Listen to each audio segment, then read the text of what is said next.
Assalamualaikum warahmatullahi wabarakatuh. Innal hamdalillah nahmaduhu wa nasta'inuhu wa nastaghfiruh wa na'udzu billahi min shururi anfusina wa sayyiati a'malina. May yahdihillahu fahuwal muhtadi wa may yudlil falan tajida lahu waliyyan mursyida.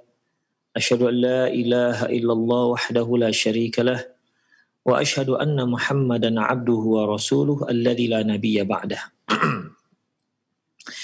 Wa qala Allah Subhanahu wa ta'ala, ya ayyuhalladzina amanu taqullaha haqqa tuqatih wa la tamutunna illa wa antum muslimun. Wa qala 'azza man qala, ya ayyuhalladzina amanu taqullaha wa qulu qawlan sadida yuslih lakum a'malakum wa yaghfir lakum dhunubakum wa man yuti'illaha wa rasulahu faqad faza fawzan 'azima. Ya ayyuhan nasu taqu rabbakumul ladzi khalaqakum min nafsin wahidah wa khalaqa minha zawjaha wa batha minhuma rijalan katsiran wa nisaa'a wattaqullaha alladzi tasaaluna bihi wal arham innallaha kana 'alaikum raqiba.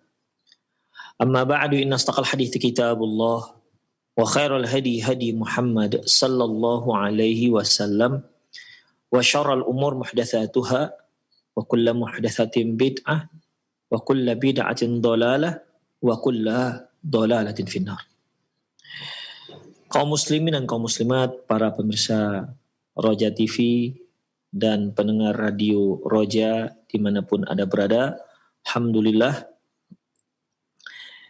pagi hari ini kita kembali bertemu dalam acara perjalanan setelah kematian yang kita sadur, kita ambil dari kitab Qiyamatus Sughra.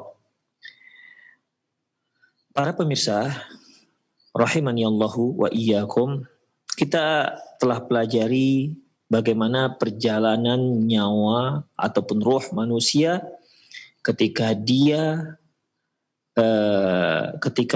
dipisahkan dari jasadnya, di mana tentunya perlakuan itu terkait dengan bagaimana seorang manusia ketika dia dalam kehidupannya.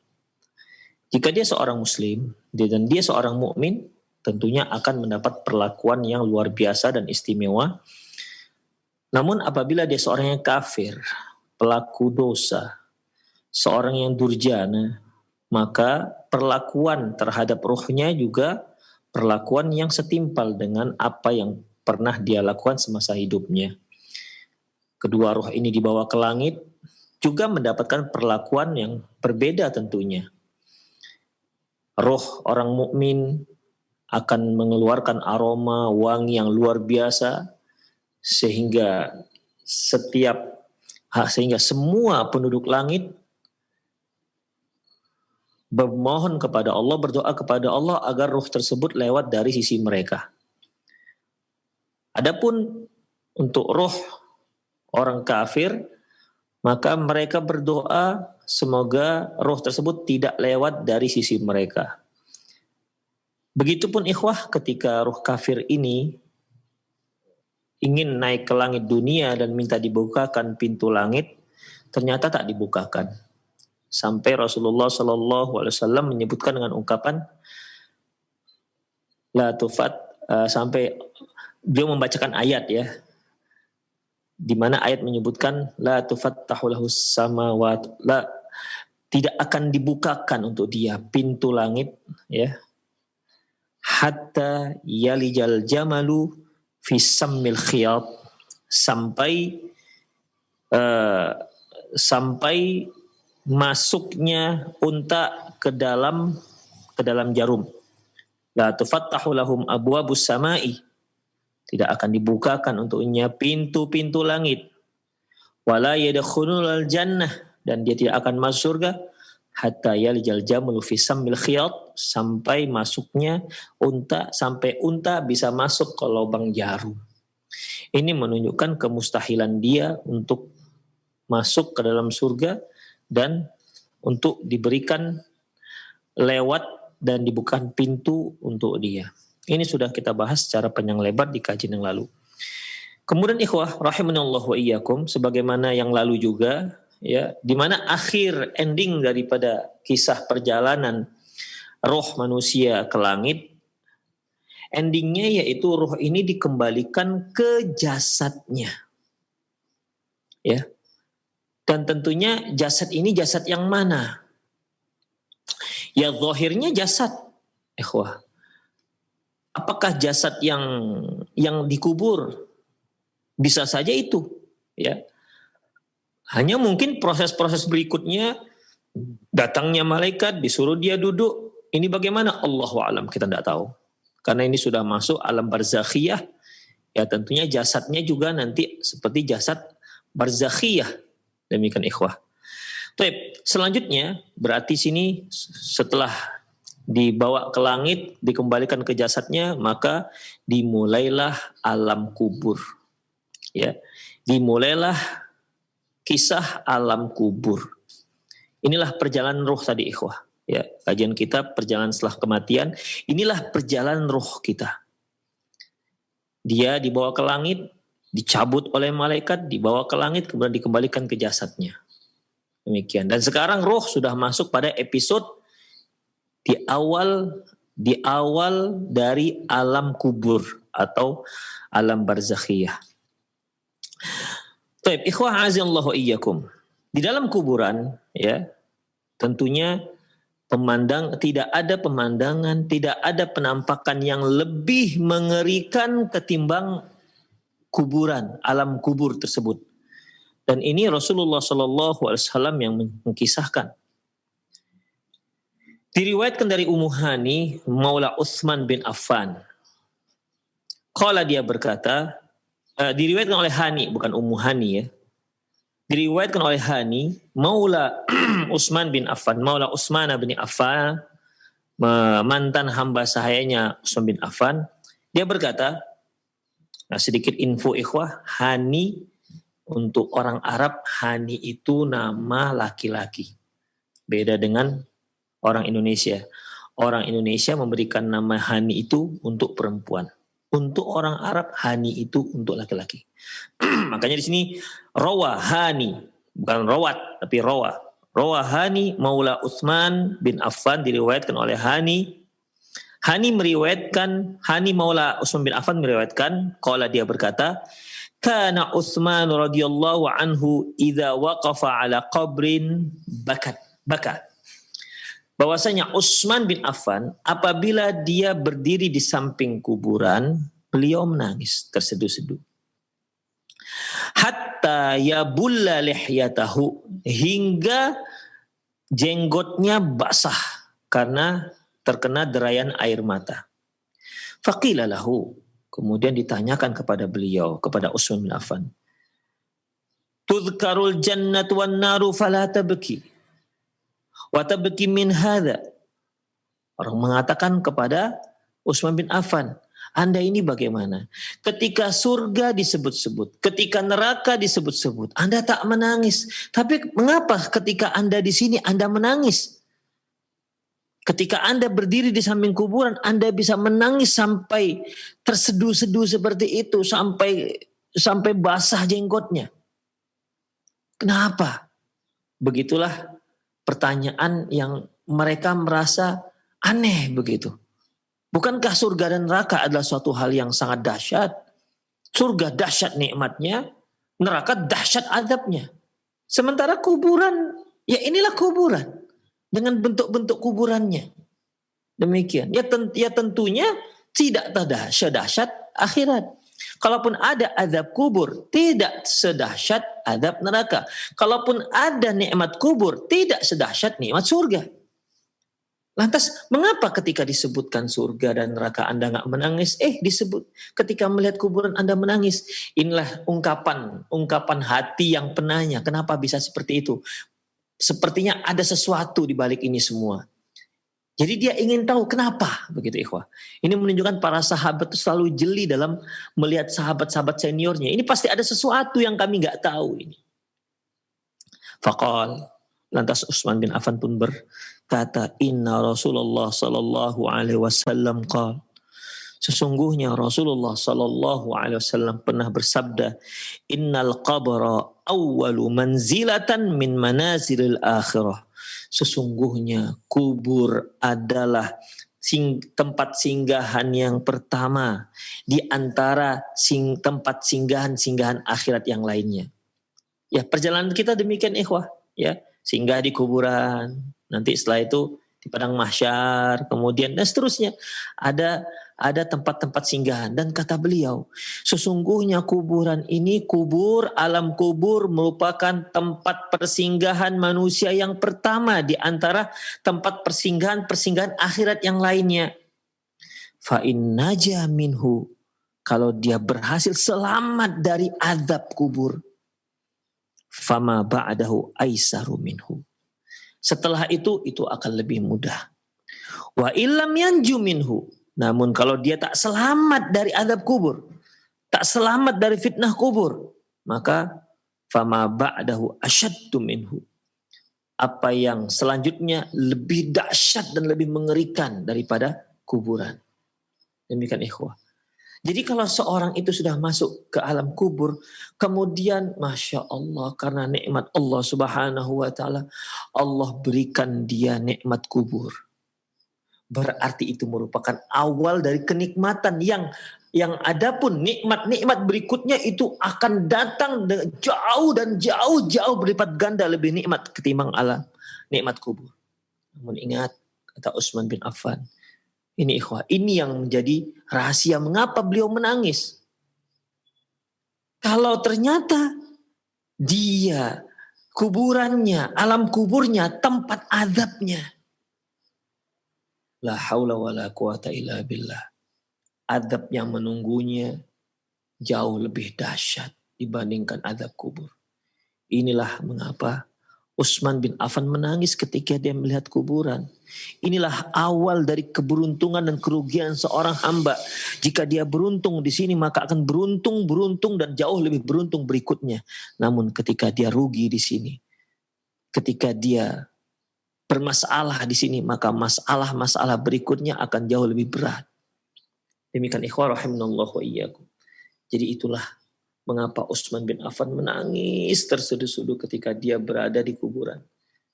Makanya wajar ikhwah, Rasulullah katakan, kuntu nahaitukum an ziyaratul kubur ala fazuruha. Dahulu aku pernah melarang kalian ziarah kubur. Sekarang ziarahlah, fa innahu tudzakkirul akhirah. Karena ziarah kubur itu dapat mengingat hari akhirat. Tapi begitu pun ikhwah, tetap saja ya, ziarah kubur akan mengingatkan manusia hari akhirat, itu tak semua ternyata ikhwah. Hanya yang Allah berikan taufik ke hatinya, hanya mereka-mereka yang berhati lembut, ya. Mereka bisa mengambil pelajaran dari ziarah kubur. Kalau tidak ikhwah, la ilaha illallah. Dia datang ke kuburan, pulang sama seperti dia datang. Seolah kuburan itu suatu hal yang biasa, tidak ada di situ, tidak ada di sana pelajaran-pelajaran yang membuat kita harus berubah. Itulah yang namanya hidayah dan taufik dari Allah Subhanahu wa taala. Berapa orang yang ziarah kubur, dia ke sana hanya sebagai ungkapan rindu dia kepada famili ataupun orang yang dia cintai yang sedang di kuburan. Hanya itu. Tidak mengingatkan dirinya. Padahal tujuan daripada ziarah kubur untuk mengingatkan kita yang datang. Demikian. Bukan untuk melepas rindu di sana. Demikian ikhwah. Dia menangis di sana bukan dikarenakan mengingat bagaimana azab kubur yang dahsyat. Tapi dikarenakan mengingat kenangan dia bersama si mayit ketika dia masih di dunia. Menangislah dia di sana. Itulah akhirnya ikhwah, ziarah kubur tidak menjadi pengingat kita hari akhirat. Sangat disayangkan. Utsman bin Affan, seorang sahabat yang la ilaha illallah, luar biasa ikhwah, tetap hal itu bisa mengingat beliau. Ya, seharusnya kita sebagai seorang mukmin juga seperti itu. Dapat mengingat kita setiap kali kita ziarah kubur, dapat mengingatkan kita hari akhirat. Kita ambil pelajaran dari kuburan tersebut. Seorang pejabat, seorang terhormat, hartawan, ternyata begitulah nasibnya.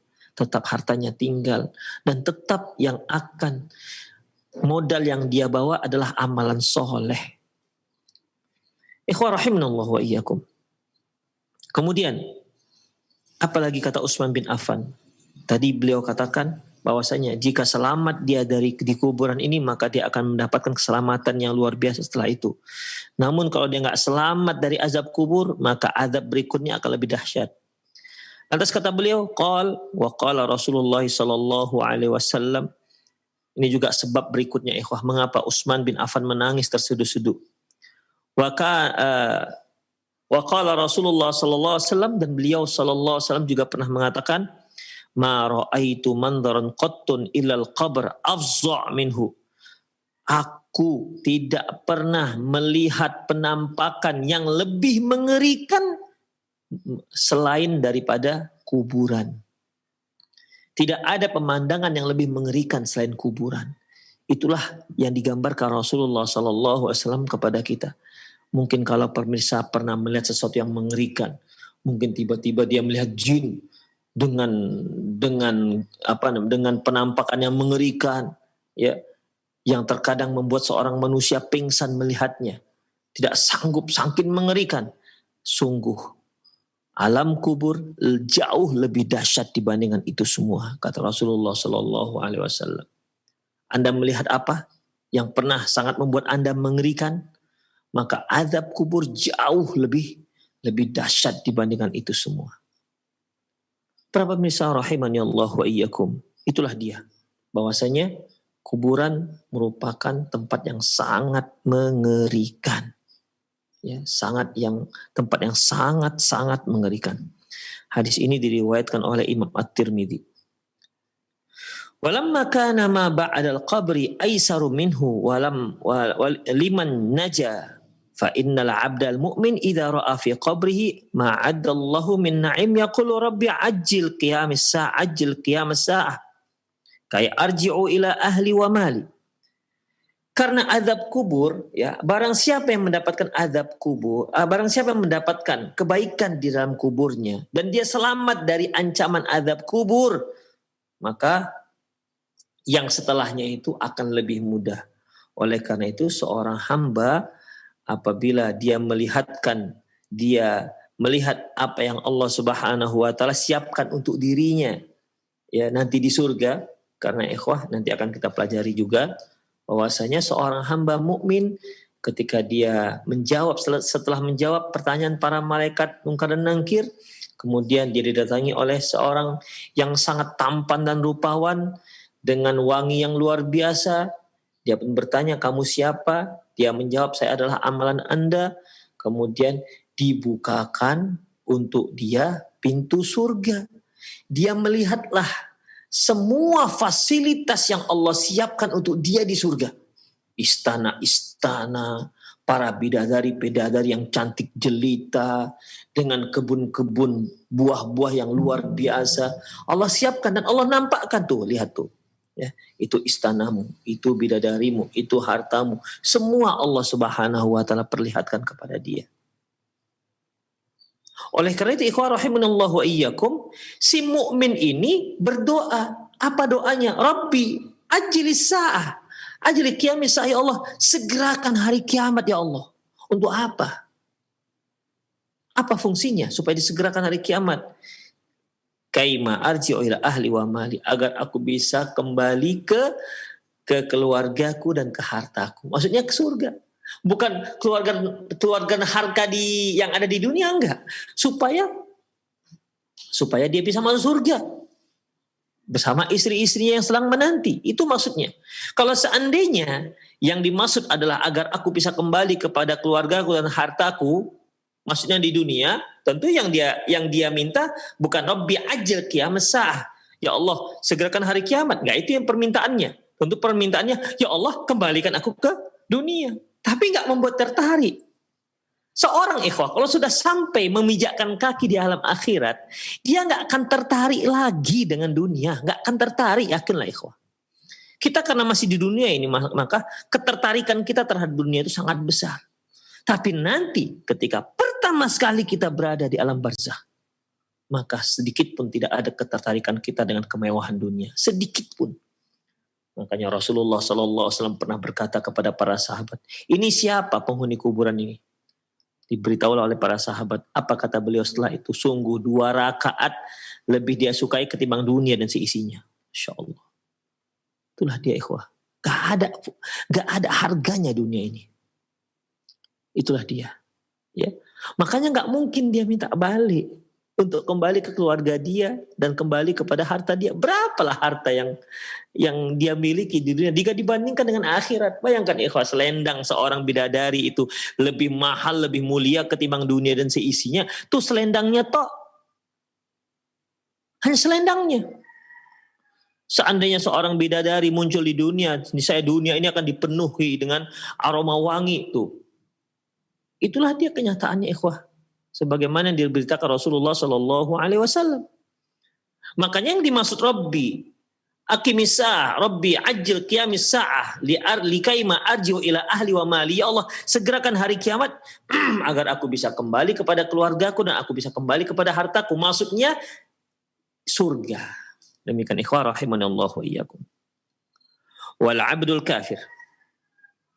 Adapun seorang kafir, al-fajir, penjahat, idza ra'a ma 'addallahu lahu min al-'adzab syadid, apabila dia melihat apa yang Allah siapkan untuk dia dari azab yang dahsyat, fa innahu yaqulu 'ala raghmi mimma huwa fihi min al-'adzab, sesungguhnya walaupun dia sedang diazab dengan azab yang dahsyat, itu pun dia berdoa, Rabbi la tuqim sa'ah. Ya Allah, jangan terjadikan hari kiamat. Ya Allah, janganlah terjadi hari kiamat, ya Allah. Kenapa demikian? Padahal dia sekarang sedang diazab dalam kuburnya. Diazab. Itu pun dia berdoa, ya Allah, janganlah terjadi hari kiamat. Padahal dia sedang diazab. Mengapa demikian, ikhwah? Karena apa, ikhwah? Karena azab yang menanti dia di hari kiamat itu jauh lebih dahsyat ketimbang azab yang sedang dia terima pada saat itu. La haula wa la quwata illa billah. Para pemirsa rahimani Allah wa iyyakum. Ya. Sebenarnya Allah Subhanahu wa taala telah memberitahu kita di saat seorang akan meninggal dunia, seperti yang pernah kita pelajari. Ya, seperti yang pernah kita pelajari. Rasulullah sallallahu alaihi wasallam mengatakan, Innal mu'min idza hadarahul maut busyira biridwanillahi wa karamati. Seorang mukmin apabila datang kematiannya, maka akan diberikan kabar gembira kepada dia bahwa dia akan mendapatkan keridhaan Allah dan akan mendapatkan kemuliaan dari Allah. Maka apa reaksi dia, ikhwah? Fama kana syai'un ahabba ilaihi mimma amamah. Tidak ada satupun, ya, tidak ada satupun yang lebih dia sukai ketimbang yang ada di hadapannya. Ya, karena hadis ini, ikhwah rahimanallahu wa iyyakum, dasarnya kisah awalnya di mana Rasulullah berkata, Man ahabba liqa Allah ahabba liqa'ahu wa man kariha liqa Allah kariha liqa'ahu. Barang siapa yang mencintai, suka bertemu dengan Allah, maka Allah juga akan suka bertemu dengan dia. Namun barang siapa yang benci bertemu dengan Allah, Allah pun benci bertemu dengan dia. Aisyah radhiyallahu anha berkata, Ya Rasulullah, innala nakrahul maut. Ya Rasulullah, tapi kan kami itu tak suka kematian. Karena kalau bertemu dengan Allah, harus meninggal dulu, baru bertemu dengan Allah. Sekarang masalahnya, gimana mau bertemu dengan Allah, sementara kami gak suka dengan kematian. Bagaimana mungkin bisa bertemu dengan Allah, kepingin bertemu dengan Allah, kita gak suka kematian. Innala nakrahul maut. Sesungguhnya kami gak suka dengan kematian. Faqal, lantas Rasulullah sallallahu alaihi wasallam bersabda, "Laisa kadzalik, enggak seperti itu wahai Aisyah. Innal 'abda idza hadarahul maut." Seorang hamba apabila datang kematiannya, busyira biridwanillahi wa karamati, maka dia akan mendapatkan berita, dia akan diberi kabar gembira, dia akan digembirakan dengan apa? Dengan ridho Allah dan kemuliaan dari Allah Subhanahu wa taala. Makanya fama kana syai'un ahabba ilaihi mimma amamah. Oleh karena itu tidak ada yang paling dia sukai kecuali yang ada di depannya. Apa itu? Kematian. Itu dia ikhwah. Jadi suka dia mati. Kenapa? Dia sudah tahu ini. Ini kalau saya meninggal, saya akan mendapatkan ridho Allah. Saya akan mendapatkan kemuliaan dari Allah. Maka tidak ada satupun yang lebih dia sukai selain kematian itu. Fa'ahabba liqa Allah. Fa'ahabballah liqa'ahu. Maka dia pun cinta, suka bertemu dengan Allah, dan Allah pun suka dengan bertemu dengan dia. Wa innal kafir, adapun seorang yang kafir, ya. Idza hudira, apabila datang kematiannya, busyra bil adzabi wal uqubati, bi'adzabillahi wa uqubati, maka dia diancam dengan azab Allah dan hukuman dari Allah Subhanahu wa taala.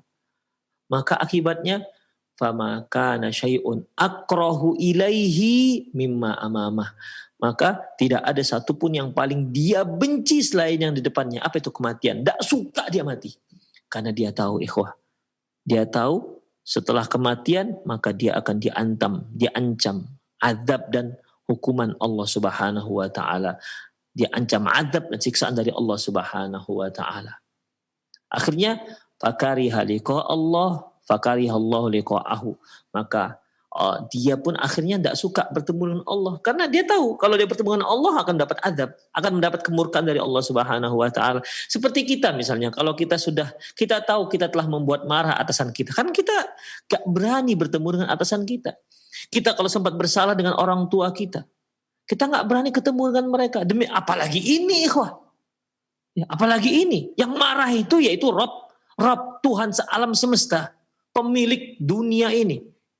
Ikhwah, sedangkan orang tua kita marah kita nggak berani, apalagi Allah Subhanahu wa taala.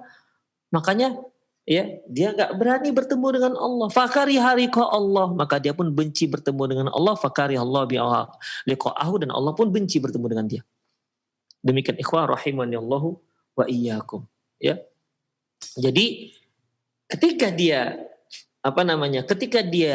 akan dicabut nyawanya, di situ dia sudah mengetahui bagaimana nasib dia berikutnya. Demikian ikhwah. Ditambah lagi ketika dia masuk ke dalam kubur, tambah lagi ketika dia mendapat penghormatan di saat ruhnya dibawa ke langit. Ya, di situ sudah ketahuan ini kemana nanti. Di alam kubur pun ikhwah rahimanallahu wa iyyakum, ya, sudah bisa dia tebak apa yang akan dia dapati. Demikian ikhwan rahimanallahu wa iyyakum. Itulah mengerikannya alam kubur tersebut. Ya, mengerikan alam kubur tersebut. Baik. Kemudian ikhwah rahimanallahu wa iyyakum. Zulmatul qabr. Bagaimana pula dengan kegelapan alam kubur? Di sini disebutkan hadis secara ringkas, namun kita ambil hadis yang lengkap dari kitab Ahkamul Janaiz terkait dengan gelapnya alam kubur. An Abi Hurairah radhiyallahu anhu anna imra'atan sauda'a kanat taqummu al-masjid. Kata beliau, yaitu Abu Hurairah radhiyallahu anhu, bahwasanya seorang wanita hitam. Ya, ini ada khilafiyah dengan para ulama apakah dia wanita ataukah pria. Tapi kalau Syekh Muhammad Nasir Al-Albani dalam kitab Ahkamul Janaiz, beliau merojihkan wanita, bukan pria. Annamra'atan, bahwasanya seorang wanita sauda yang berkulit hitam, kana taqumul masjid, dia takumul dari kumamah, yaitu mengutip sampah-sampah yang ada di masjid. Ya, kalau kita katakan cleaning service lah ya kira-kira. Demikian. Dialah yang membersihkan masjid, dia ngutipin sampah-sampah masjid, dia ngutipin daun-daun, kayu-kayu yang ada di masjid. Famatat, wanita ini meninggal. Fafaqadaha Nabi sallallahu alaihi wasallam fasa'ala anha ba'da ayyamin. Lantas setelah beberapa hari Rasulullah tertanya-tanya, ini perempuan kemana? Ya. Dan akhirnya beliau tanya, ibu fulan mana? Kok nggak nampak-nampak? Itulah kalau bahasa kita ya. Kenapa nggak kelihatan sudah beberapa hari? Biasanya nampak dia mengutipin sampah-sampah. Ini kenapa nggak kelihatan sudah beberapa hari? Rasulullah nggak tahu kalau dia sudah meninggal dan sudah dikebumikan. Faqila lahu, lantas dikatakan kepada beliau, innaha matat. Ya Rasulullah, dia sudah meninggal dunia. Faqal, beliau katakan, hala kuntum adantumuni. Loh, kenapa kalian tidak beritahu aku dengan wafatnya si wanita ini? Kenapa nggak beritahu aku, kata Rasulullah. Qalu, sahabat mengatakan, matat minal laili wa dufinat wa karina an nuqidhaka. Ya Rasulullah, meninggalnya malam hari. Ya Rasulullah, meninggalnya malam hari dan kami tidak ingin mengganggu istirahat Anda. Itu alasan sahabat mengapa tidak membangunkan Rasulullah Shallallahu Alaihi Wasallam. Kemudian, faqala, beliau katakan, dalluni ala qabriha, fadalluhu, tunjukkan aku di mana kuburannya. Tunjukkan aku sekarang di mana kuburannya. Kemudian para sahabat pun menunjukkan di mana kuburannya. Fa'ata qabraha fasalla 'alaiha. Lantas Rasulullah Shallallahu Alaihi Wasallam sholat, ya, mendatangi kuburannya dan sholat di kuburan tersebut. Summa qala, kemudian beliau mengatakan bahwasanya inna hadhil quburah mamlu'atun dzulmatan ala akhiha ala ahliha. Sesungguhnya kuburan ini ya itu sangat gelap bagi penghuninya. Sesungguhnya kuburan ini sangat gelap bagi penghuninya. Wa innallaha azza wa jalla munawwiruha lahum bisolati 'alaiha. Sesungguhnya Allah Subhanahu wa taala akan menerangkan kuburan tersebut dengan aku menyolatkan si mayit. Demikian ikhwah. Ya. Jadi kalau aku sholatkan si mayit, maka kuburannya akan menjadi terang benderang. Demikian ikhwah rahimanallahu wa iyyakum. Nah, itu menunjukkan bahwasanya kuburan itu gelap. Makanya Rasulullah SAW pernah bersabda bahwasanya meminta kepada para sahabat, coba jangan sampai ada seorang mayit pun yang meninggal dunia kecuali kalian beritahukan kepadaku agar aku sholatkan. Demikian. Ini hadis dari Zaid bin Sabit, ya. Zaid bin Sabit ini adalah kakak ataupun abang daripada Zaid bin Sabit. Ini Yazid, ya. Yazid bin Sabit, dari hadis dari Yazid bin Sabit, abang daripada Zaid bin Sabit. Dia berkata, kharajna ma'an Nabi sallallahu alaihi wasallam dzata yaumin. Ketika kami keluar bersama Nabi SAW di suatu hari, falamma waradal baqi', ketika beliau sampai di Baqi', fa idza huwa biqabrin jadidin, beliau melihat ada kuburan baru. Fasa'ala anhu, lantas beliau pun bertanya, ini kuburan siapa ini? Faqalu fulanatun min bani fulan. Ya Rasulullah, si fulanah, ibu fulan, ya, dari bani fulan. Qala fa'arafa, dan ternyata Rasulullah mengenal ibu itu. Wa qala ala adantumuni biha. Loh, kenapa kalian enggak kasih tahu aku ketika dia meninggal? Qalu matat zuhron. Ya Rasulullah, beliau ibu itu meninggal pada waktu zuhur. Wa kunta qailan shaiman fakarina an nu'dhiyaka. Waktu itu Anda itu sedang berpuasa dan sedang istirahat, sedang tidur, dan kami tidak ingin mengganggu istirahat Anda. Qala fala taf'alu, lain kali jangan lakukan seperti itu. Kenapa? La a'rifanna, beritahu aku. Ya. Beritahukan aku padaku. Ma mata minkum mayyitun ma kuntu baina adhhurikum illa adantumuni bihi. Jangan sampai ada lagi mayat yang meninggal kecuali kalian harus beritahu aku agar aku salatkan, kata beliau. Kenapa? Fa inna salati alaihi rahmah. Karena salatku untuk mereka itu rahmat. rahmat akan turun untuk mereka. Kemudian summa ata qabra, kemudian datanglah beliau ke kuburannya, fasafafna khalfahu wa kabbaru ali arba'an, dan kami pun buat saf di belakang beliau dan beliau pun bertakbir 4 kali. Jadi di sini Rasulullah Shallallahu Alaihi Wasallam menyuruh agar jangan sampai ada seorang pun dari kalian yang meninggal kecuali kalian sudah beritahu aku. Demikian ikhwah. Mumpung aku masih hidup, mumpung aku ada bersama kalian, karena sholatku itu kepada si mayit dapat menurunkan rahmat dan dapat menerangkan kuburannya. Demikian ikhwah. Makanya ini ikhwah termasuk salah satu akhlak, salah satu kecintaan Rasulullah SAW kepada sahabat beliau. Luar biasa. Ya, para sahabat tidak ingin mengganggu beliau istirahat, tapi kata beliau, enggak bisa. Kalian bangunkan aku. Kalian tetap beritahukan aku walaupun aku sedang istirahat. Demikian ikhwah rahimanallah wa iyyakum. Ya. Ada satu hadis lagi ikhwah dari sebagian sahabat, anna Rasulullah kana ya'udu mardal masakin al-muslimin wa du'afaihim. Rasulullah itu punya kebiasaan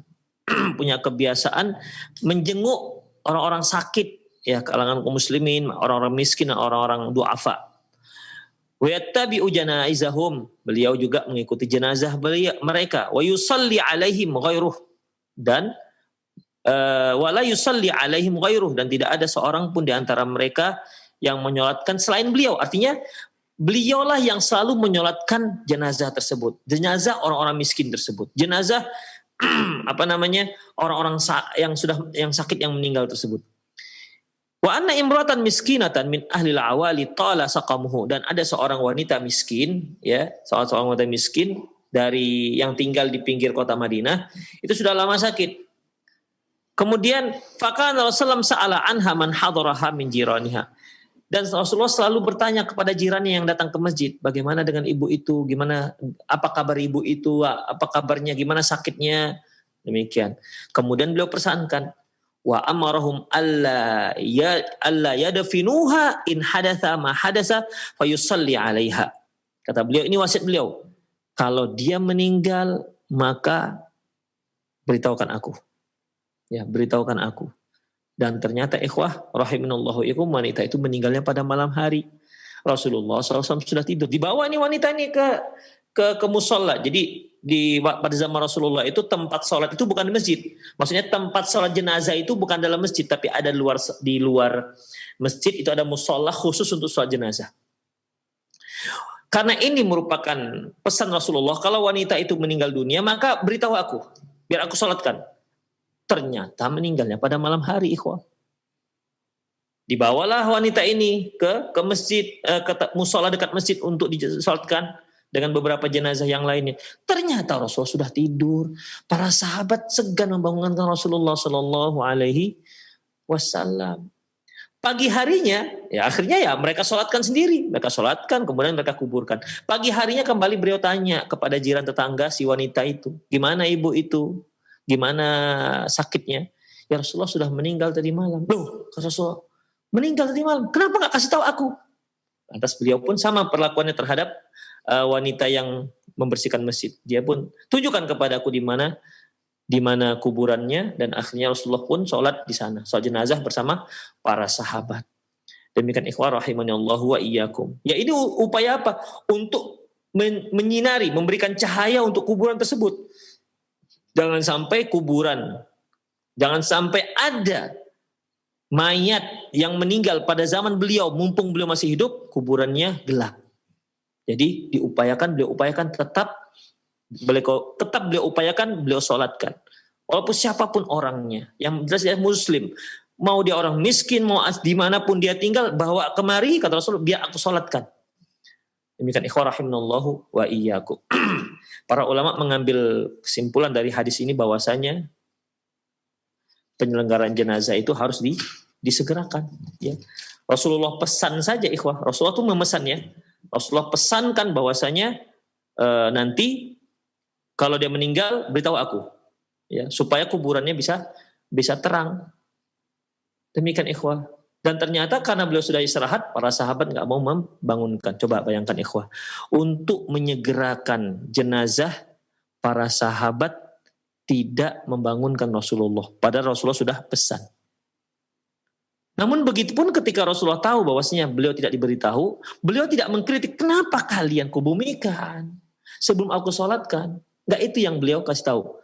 Nggak itu yang beliau kritik. Yang beliau kritik, kenapa kalian tak beritahu aku? Itu yang beliau kritik. Adapun penyelenggaraan jenazahnya tetap disegerakan. Demikian ikhwah rahimanallahu ikum, di antara faedah yang bisa kita ambil dari hadis wanita yang takumul masjid, yang takumu dari pakai qaf ya, yang takumu dari kumamah, yaitu yang mengutip sampah-sampah yang ada di masjid. Demikian ikhwah rahimanallahu wa iyyakum. Selanjutnya ikhwah, azanallahu wa iyyakum, satu poin lagi ya, satu permasalahan lagi, yaitu dhammatul qabri. Dhammatul qabri, yaitu himpitan kuburan. Ikhwah, ternyata di alam barzakh nanti semua orang akan dihimpit oleh kuburannya tanpa terkecuali. Besar, kecil, miskin, kaya, soleh, nggak soleh, takwa, mau dia orang mukmin, mau dia orang kafir, mau dia orang sahabat, ternyata ikhwah semuanya dihimpit oleh kuburan.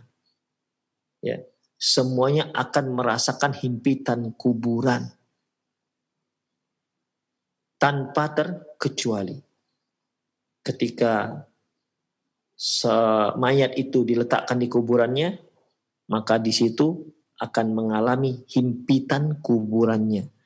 La yanju minha ahadun kabiron kana aw saghiran. Tidak ada seorang pun yang bisa terlepas dari himpitan tersebut. Mau dia orang dewasa maupun anak kecil. Solihan aw talihan. Baik dia orang soleh maupun dia orang yang tidak soleh. Ini berdasarkan hadis Rasulullah SAW. Kama ja'a fil ahadithi, sebagaimana yang disebutkan dalam beberapa hadis, anna qabra dumma Sa'd bin Mu'adz, bahwasanya kuburan ya telah menghimpit Sa'ad bin Mu'adz. Wa huwa alladhi taharraka li mautihil arsh.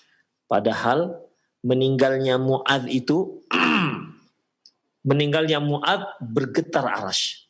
Ya, sebagaimana sabda Rasulullah SAW, ihtazza al-arsyu biwafati Sa'ad bin Mu'adz. Sungguh aras bergetar dengan wafatnya Sa'ad bin Mu'adz.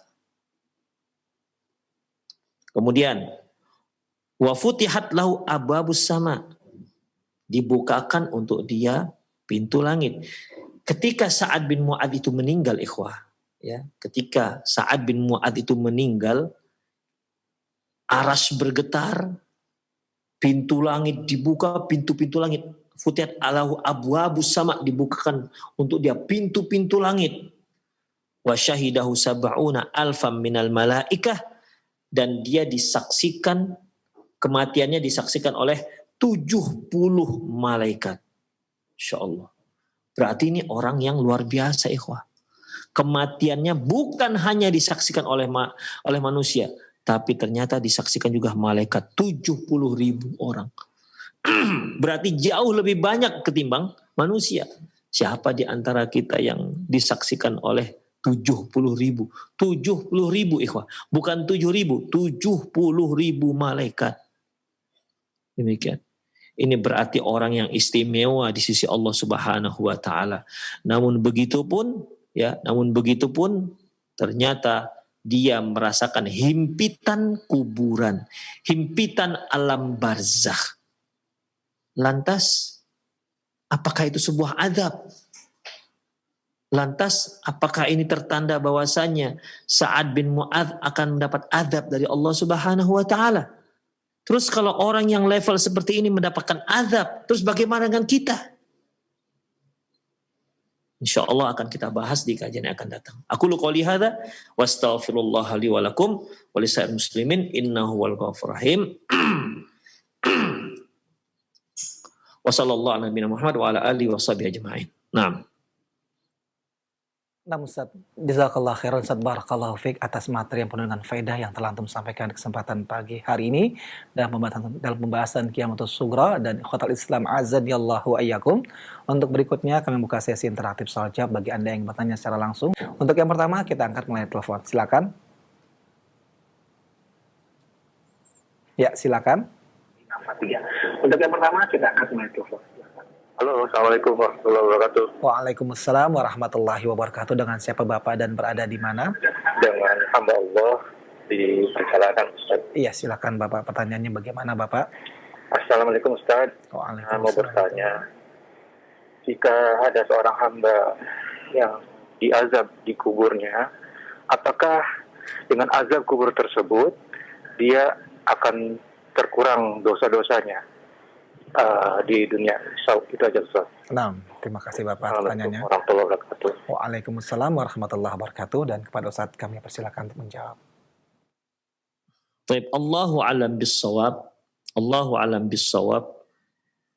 Sebagaimana hadis yang disebutkan barusan, ikhwah, yang disebutkan barusan, baru saja bahwasanya azab kubur itu bukan untuk menghapus dosa, ya, tapi dia merupakan salah satu hukuman yang Allah Subhanahu wa taala siapkan untuk seorang durhaka, seorang yang durjana, seorang hamba yang kafir.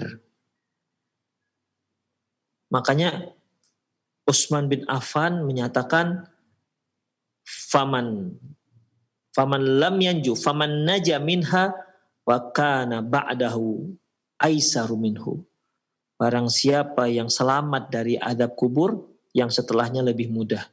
Wa man lam yanju, tapi bagi siapa yang tidak selamat, artinya dia mendapat azab kubur, wa kana ba'dahu asyaddu minhu, dan setelahnya itu akan lebih dahsyat. Ya, dan setelahnya akan menjadi lebih dahsyat. Oleh karena itu, azab kubur dan azab neraka ini merupakan satu kesatuan daripada hukuman yang Allah siapkan untuk orang-orang yang durhaka kepadanya. Orang-orang yang tidak mengindahkan hukum-hukumnya. Orang-orang yang tidak mengindahkan perintah-perintahnya. Dan itu merupakan muqaddimah daripada siksaan, muqaddimah daripada hukuman. Demikian ikhwah, ya. Itu yang kalau kita lihat dari pernyataan Utsman bin Affan. Faman naja minhu fakana ba'dahu aisaru min, faman lam yanju minhu fakana ba'dahu asyad.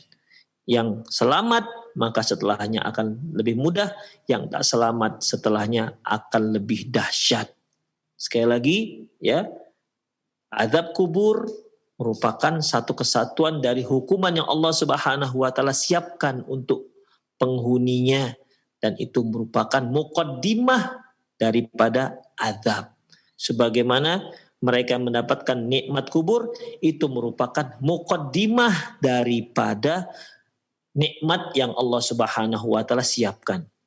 Azab kubur muqaddimah azab, muqaddimah hukuman.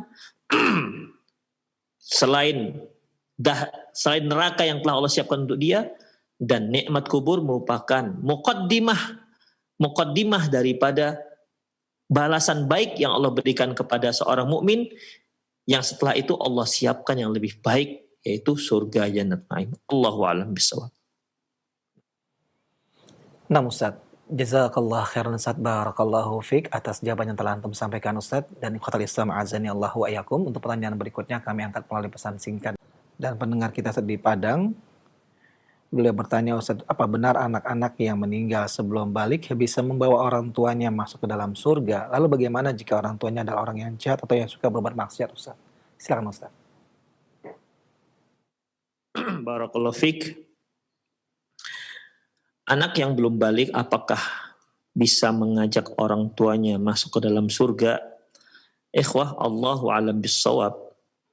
Zahir daripada ayat, daripada hadis Rasulullah Sallallahu Alaihi Wasallam bahwasanya apabila seorang anak meninggal dunia, ya, meninggal dunia dan dia belum balik, maka di akhirat nanti dia akan disuruh oleh Allah Subhanahu wa taala masuk ke dalam surga. Kemudian mereka mengatakan, ya Allah, kami nggak akan masuk sampai orang tua kami masuk. Akhirnya Allah suruh mereka dan orang tua mereka masuk ke dalam surga. Ya, Allah suruh mereka dan orang tua mereka masuk ke dalam surganya Allah Subhanahu wa taala. Demikian juga seorang wanita yang meninggal dikarenakan melahirkan. Rasulullah SAW menyebutkan dia nanti di hari akhirat, ya, wanita tersebut termasuk mati syahid, salah satu salah satu dari alamat husnul khotimah, dan anaknya akan menarik orang tuanya dengan tali plasentanya ke dalam surga. Lantas bagaimana kalau orang tuanya seorang yang durjana, seorang atau orang kafir misalnya, atau orang yang tidak pun kafir, ya ikhwah, atau seorang yang suka atau pelaku maksiat? Allahu a'lam bissawab. Ini tinggal bagaimana Allah Subhanahu wa taala mengizinkan si anak tersebut. Tapi zahir hadisnya seperti itu, ikhwah. Di mana Allahu a'lam, Rasulullah juga tak sebutkan kriteria orang tua yang mendapatkan keistimewaan ini dari anaknya yang meninggal dari kecil. Demikian. Sebagaimana juga Rasulullah pernah mengatakan, barang siapa yang memiliki 3 orang anak meninggal sebelum balik, maka itu akan menjadi hijab dia dari api neraka. Rasulullah tak sebutkan kriterianya. Kriteria orang tua yang bagaimana? Apakah memang syarat dan ketentuan yang berlaku? Allahu a'lam bishawab. Zahirnya hadis tidak sebutkan seperti itu, ada syarat-syaratnya. Demikian. Ya. Jadi orang tua selama dia masih muslim, kalau dia punya anak dan meninggal 3 orang yang belum balik, ya, 3 orang belum balik, maka akan menjadi hijab bagi dia untuk dia dan api neraka. Dia tak masuk api neraka. Allahu a'lam kita. Bagaimana, apakah ada syarat-syaratnya? Ya, tentunya kalau kita katakan harus ada syarat-syaratnya, yang ketentuan yang berlaku untuk dia, baru dia bisa dimasukkan oleh anaknya masuk ke dalam surga, atau baru dia bisa atau kapan dia menjadi hijab, kapan ketiga anak yang meninggal masih kecil ini akan menjadi hijab, harus ada syarat-syaratnya, ya. Harus ada syarat-syaratnya. Yang jelas pertama syaratnya dia harus seorang muslim, itu dia. Adapun berikutnya Allahu a'lam bishawab. Apakah bisa saja Allah akan ampunkan dosanya karena dia masih dalam kategori muslim, karena kesabaran dia dengan meninggalnya 3 orang anak, ya. Kalau Syekh Al-Albani rahimahullah dalam kitab beliau Ahkamul Janaiz, beliau menyebutkan bahwasanya ya dia sabar dengan cobaan yang Allah berikan. 3 orang anak meninggal dunia sebelum balik. Sahabat nanya, bagaimana kalau 2 orang ya Rasulullah? Apakah juga demikian? 2 orang juga. Hanya sahabat mau bertanya bagaimana 1 orang, malu, tidak lagi bertanya. Demikian ikhwah, azinallahu. Jadi Allahu a'lam bishawab, ya, Allahu a'lam bishawab. Bisa saja Allah Subhanahu wa taala ampunkan dosa orang tua tersebut karena kesabaran dia, ketabahan dia dengan cobaan yang Allah Subhanahu wa taala berikan, ya.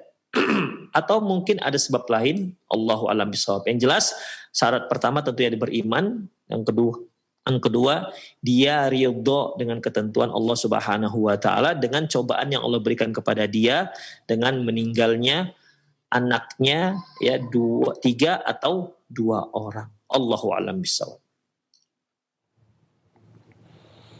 Nah, Ustaz, jazakallah khairan, barakallahu fiik Ustaz atas jawaban yang antum sampaikan Ustaz. Ikhwatal Islam azani Allahu ayyakum. Untuk berikutnya kita akan angkat pertanyaan terakhir di kesempatan pagi hari ini.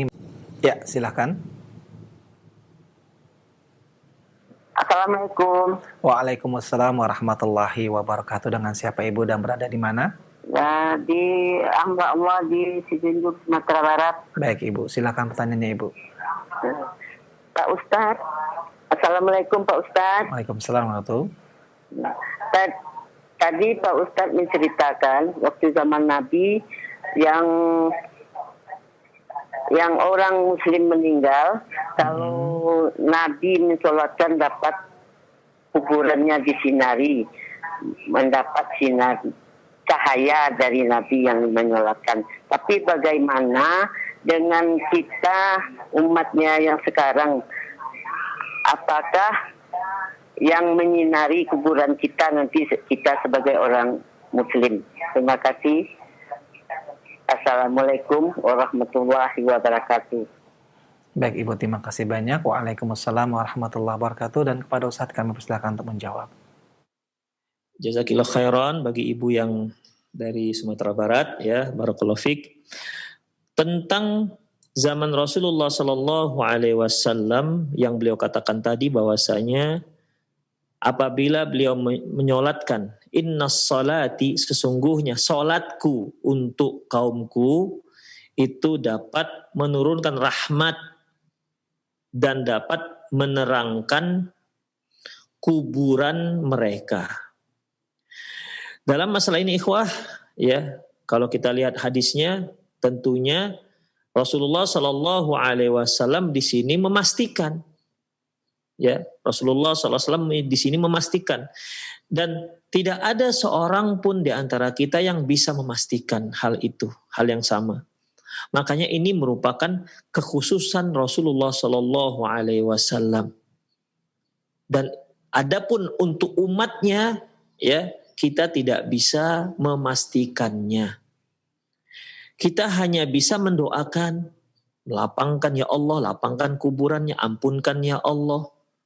Ya, ampunkan dosanya, lapangkan kuburannya, dan seterusnya. Kita hanya bisa mendoakan.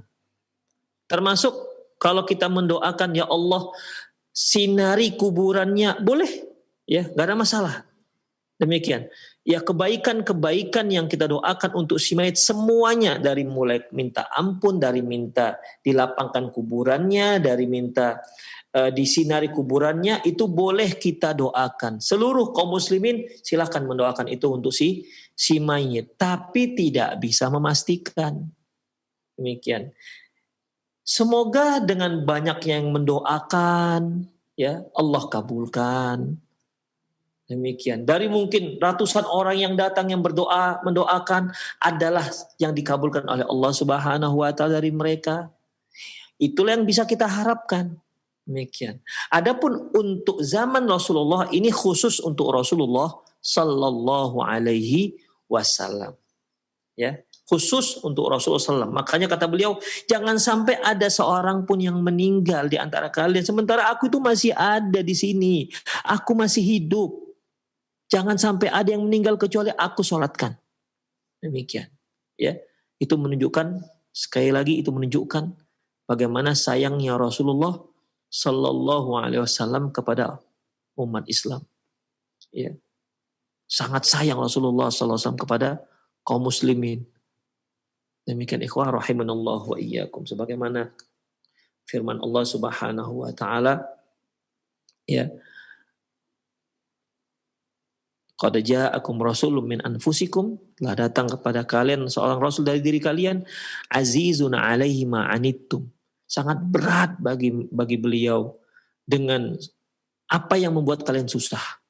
Segala perkara yang membuat kalian susah itu berat di hati beliau. Makanya beliau ada sebutkan, laula asyuka ala ummati la amartum bisiwakin inda kulli wudu. Seandainya enggak menyusahkan umatku, akan aku perintahkan mereka untuk bersiwak setiap kali wudu. Tapi karena beliau merasa nanti akan memberatkan umatnya, ya jadinya enggak diwajibkan. Azizun 'alaihi ma anittum wabil mu'minina raufur rahim, dan untuk orang mukmin dan sangat sayang dan penyayang kepada orang-orang mukmin. Itulah Rasulullah Sallallahu Alaihi Wasallam. Demikian para pemirsa Roja TV dan pendengar radio Roja dimanapun Anda berada, semoga sedikit yang tadi saya sampaikan bermanfaat. Mohon maaf atas segala kesilafan. Aqulu qouli hadza wastaghfirullah li wa lakum wa lisal muslimin innahu huwal ghafurur rahim. Assalamualaikum warahmatullahi wabarakatuh.